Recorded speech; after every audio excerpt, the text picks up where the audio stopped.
මහවන්නි කරේ කටුක බිමේ උප්පොත ලබන්නේ කම් කටුළු මැදින්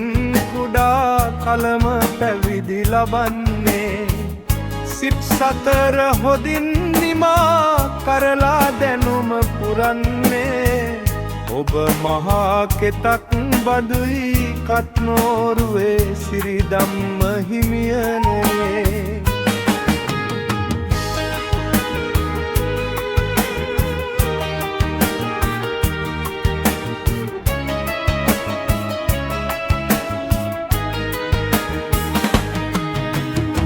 ගමින් නගර පසු කරමින් දහම වපුරනා රට යහපත් කරලන්නනට නෙත්තිය නොපෙයා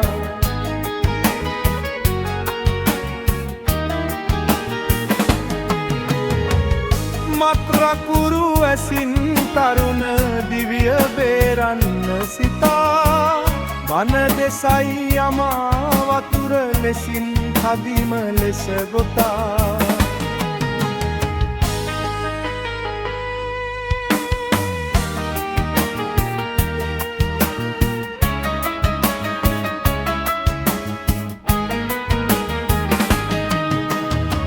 කාලීන දේට උපමාගෙන කියයි බන කතා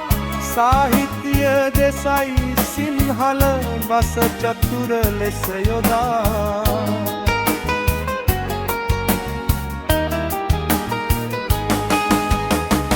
කොයි කවුරු නත් ඇම්බෙහි වෙයි දෙසන ධම්මසා